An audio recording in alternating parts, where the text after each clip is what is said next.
जय हिंद, वंदे मातरम। दोस्तों, BA third semester के विद्यार्थियों के लिए हिंदी, जी हाँ बिल्कुल, पेपर का नाम आपका रहेगा हिंदी गद्य। तो 2025 में जो आपका एग्जाम होने वाला है, बहुत जल्द शायद आपका एग्जाम है, 2 से 4 दिन में आपका एग्जाम होगा। तो पेपर फंसाने की गारंटी के साथ आज की इस क्लास में वो इंपॉर्टेंट क्वेश्चंस को हम नस्तो नाबूद करने वाले हैं जो सीधे सीधे आपके एग्जाम में आपसे पूछे जाएंगे। अगर आपने अभी तक कुछ भी नहीं पढ़ा है और डर लग रहा है एग्जाम में, तो आने वाले 5 से 6 मिनट में हम आपके डर को खत्म कर देंगे, नस्तो नाबूद कर देंगे। देखिएगा, वेरी इंपॉर्टेंट क्वेश्चंस जिसको आप बार बार कहीं ना कहीं ढूंढते रहते हैं, वो सभी आपको एक ही क्लास में मिल जाएंगे। टाइम अभी कम है, नहीं तो इन सबको डिस्कस कर देता, लेकिन आपको इन क्वेश्चन के बिना अपने एग्जाम में कतई नहीं बैठना है, ध्यान रखिएगा इस बात को।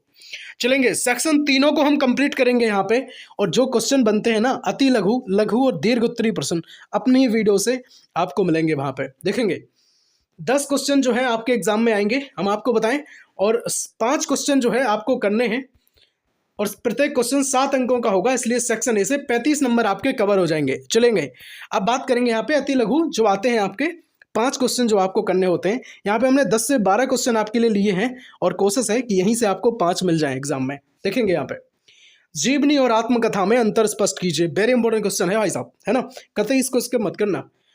कहानी और उपन्यास में अंतर स्पष्ट आपको करना है। बात करेंगे यात्रा वृत्तांत से आप क्या समझते हैं। देखिएगा, जो 3-4 अंतर हैं वो आपको कवर करने पड़ेंगे। देखिएगा, जैसे जीवनी आत्मकथा में अंतर, कहानी और उपन्यास में अंतर, और अगर बात करें एकांकी और नाटक में अंतर, तो ये आपको जरूर पढ़ने हैं। देखेंगे, यात्रा वृत्तांत से आप क्या समझते हैं, इस चीज को अपने माइंड में याद रखिएगा। ध्रुव स्वामिनी नाटक की मूल समस्या पर संक्षेप में आपको प्रकाश डालना है। तो ये क्वेश्चन जो है इंपॉर्टेंट है, या फिर आपसे पूछ सकते हैं कि ध्रुव स्वामिनी के जो चरित्र की विशेषताएं हैं वो आपको बतानी है। 5 नंबर का प्रश्न आपकी स्क्रीन पर रहेगा, एकांकी व नाटक में 3 अंतर आपको लिखना है। मैंने कहा ना आपसे कि ये 3-4 अंतर हैं, बिल्कुल रट लो यार एकदम।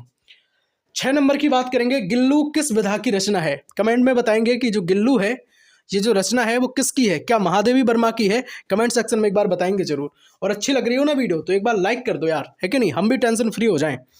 टेंशन फ्री इस चीज़ से हो जाएं कि भाई साहब जो हम काम करते हैं, जो हम क्लासेस बनाते हैं, आपको पसंद आती हैं, तब मुझे और ज़्यादा ऊर्जा मिलती है इस चीज़ से, ताकि मैं और आपके लिए क्लासेस बना पाता हूँ। 7 नंबर की बात करेंगे, मुंशी प्रेमचंद का परिचय व रचनाएं आपको लिखना है। 8 नंबर की बात करेंगे, हिंदी साहित्य के 4 आलोचकों के नाम आपसे पूछ सकते हैं। चलेंगे, बात करेंगे 9 नंबर के प्रश्न की, राहुल जी घुमक्कड़ थे।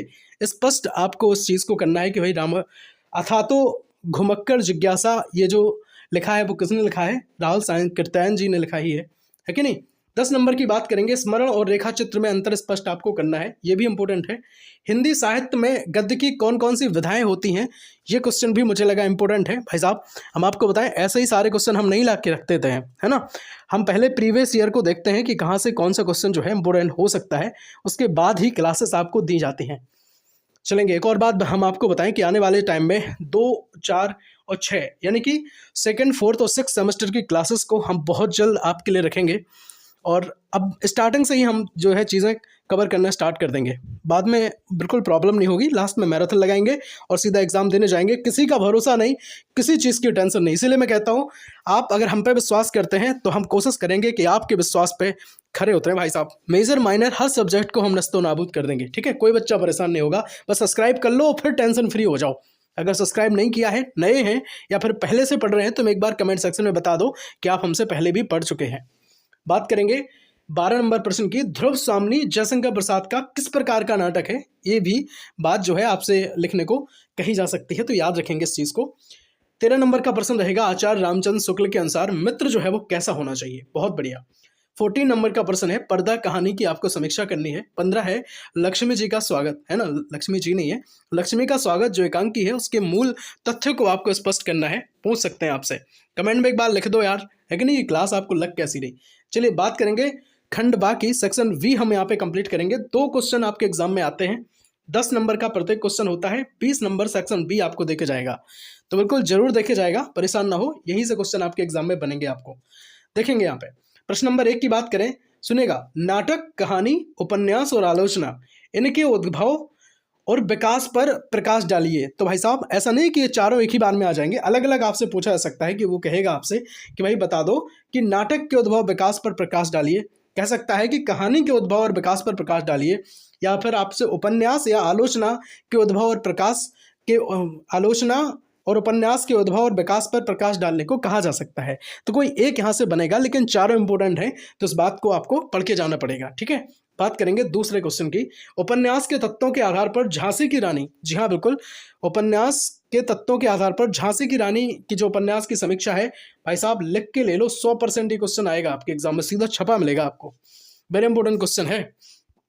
तीसरे की बात करेंगे, कहानी कला की दृष्टि से कफन कहानी की समीक्षा कीजिए, ये भी वेरी इंपॉर्टेंट क्वेश्चन है। हिंदी कहानी के विकास में प्रेमचंद के योगदान को पर प्रकाश डालिए, सारे ही इंपॉर्टेंट हैं, है ना, जो ज़्यादा इंपॉर्टेंट है वो मैंने आपको वैसे भी बता दिए हैं और बताते भी जाएंगे। ठीक है, चलेंगे 4 नंबर प्रश्न देखेंगे सेक्शन बी में, हिंदी कहानी के विकास में प्रेमचंद के योगदान पर प्रकाश डालिए, ये भी इंपॉर्टेंट रहेगा, है ना। 5 नंबर की बात करेंगे, दीपदान एकांकी के आधार पर पन्ना धाय का जो चरित्र चित्रण है आपसे पूछा जा सकता है। 6 नंबर का है, कहानी कला के तत्वों के आधार पर पंच परमेश्वर की कहानी की समीक्षा आपसे करा सकते हैं। चंद्रगुप्त नाटक के जो नायक हैं उनका चरित्र चित्रण भी आपसे पूछा जा सकता है, तो उन्हें भी शेयर कर दो यार क्लास, जो परेशान हो रहे हैं, है कि नहीं, कोई बच्चा अपना परेशान ना हो पाए। बस मैं हमेशा कोशिश करता हूँ कि जो BSc MS Shivam study platform पर जुड़ा हुआ स्टूडेंट है वो अपना परिवार है, और अपने परिवार के हम सभी सदस्यों को साथ लेकर चलने की कोशिश करते हैं। चलेगा, पहले क्वेश्चन की बात करेंगे सेक्शन सी में, तो 20 नंबर का सीधा एक क्वेश्चन आता है यहाँ पे, और सीधा भाई 20 नंबर यहाँ से कवर होते हैं, तो मेरा तो ये फेवरेट सेक्शन रहता है हमेशा, है ना। चलेंगे यहाँ पे, निबंध के तत्वों के आधार पर तुम चंदन हम पानी की समीक्षा आपको करने को कही जा सकती है। बात करेंगे सेकंड क्वेश्चन की, जूठन दलित साहित्य की उत्कृष्ट जो आत्मकथा है, इसे स्पष्ट करते हुए इसके केंद्रीय भाव को स्पष्ट करने को आपसे कहा जा सकता है, तो ये चीज भी आपकी इंपॉर्टेंट रहेगी। चलिए बात करेंगे तीसरे प्रश्न की, आचार्य हजारी प्रसाद द्विवेदी के सांस्कृतिक दृष्टिकोण की विवेचना उनके निबंध अशोक के फूल और कुटुज के आधार पर आपको करना है। तो ये वेरी इंपॉर्टेंट क्वेश्चन है, कई बार एग्जाम में आया है और इस बार भी आपको देखने को मिल सकता है मेरे भाई। 4 नंबर की बात करेंगे, चंद्रगुप्त नाटक के जो नायक हैं उनका चरित्र चित्रण आपसे पूछा जा सकता है। 5 नंबर का प्रश्न रहेगा, हिंदी कहानी के विकास में जो प्रेमचंद का योगदान है उस पर प्रकाश डालने को कह सकते हैं, या नाटक के विकास में जयशंकर प्रसाद के योगदान पर भी प्रकाश डालने को आपसे कहा जा सकता है। भाई साहब एक और सिंपल सी बात सुन लो कि कोई बच्चा परेशान मत होना, बहुत जल्द आपको इकोनॉमिक्स की भी इंपॉर्टेंट क्वेश्चन की क्लास मिल जाएगी, और साथ ही में हम आपको बताएं सोशलॉजी की भी क्लास आपको मिल जाएगी, है ना। जो भी क्लास चाहिए आपको, आप हमें एक बार कमेंट सेक्शन में जरूर बता दो। और अपना इंस्टाग्राम परिवार बन चुका है ना, आप सभी में बहुत लोगों के ऐसे मैसेज आए थे, ऐसे कमेंट आए थे कि सर इंस्टाग्राम भी बना लो, है ना, वहाँ पे भी हम जुड़ना चाहते हैं, क्योंकि आप अपनी जो बात होती है वो डायरेक्टली आप हमसे कह सकते हैं। आपको कोई क्लास चाहिए या कोई भी बात किसी चीज़ में डाउट है तो आप हमसे डायरेक्टली पूछ सकते हैं, है ना। और भाई ऐसा नहीं है कि हम आपके मैसेज का रिप्लाई नहीं करेंगे, कोशिश पूरी रहेगी, आपके हर मैसेज का रिप्लाई यहाँ से आपको मिलेगा, ठीक है मेरे भाई। और हमने पहले भी आपसे कहा है कि हम आप सबको अपना परिवार मानते हैं, और अपने हर परिवार के सभी सदस्यों को हम साथ लेकर के चलेंगे। गुणवत्तापूर्ण जो शिक्षा देने का हमने जो बीड़ा जब उठाया था, है ना, जब ये चैनल बनाया था, तो हमेशा से कोशिश करता हूँ कि आपको क्वालिटी एजुकेशन आपको मिले। सारे पूरे यूट्यूब पर अगर मैं डंके की चोट पर कहता हूँ कि कंटेंट बेस्ट रखूँगा, तो भाई साहब इस बात से आप भी कहीं नकार नहीं सकते। लाइक अगर वीडियो को नहीं किया है तो यार लाइक कर सकते हैं, है ना, मुझे बहुत अच्छा लगेगा। अगर आपको क्लास अच्छी लगी तो ज़रूर लाइक कीजिएगा, कमेंट में बताइएगा ज़रूर कि क्लास आपको लगी कैसी है। बहुत जल्द आपको इकोनॉमिक्स की क्लास आपको मिल जाएगी। साथ ही में बताएं पॉलिटिकल साइंस है कि नहीं, पॉलिटिकल साइंस हो, हिंदी हो, पॉलिटिकल साइंस की तो शायद हम क्लास आपको अपलोड करा ही चुके हैं, बाकी प्लेलिस्ट एकदम बन चुकी है, तो प्लेलिस्ट जरूर विजिट कर लें। टेलीग्राम चैनल की लिंक भी डिस्क्रिप्शन बॉक्स में है, इंस्टाग्राम की भी लिंक डिस्क्रिप्शन बॉक्स में आपको मिल जाएगी। बाकी कमेंट में आपको जरूर बताना है। दोस्त जो परेशान हो रहे हैं उनको भी शेयर कर दो यार, है कि नहीं।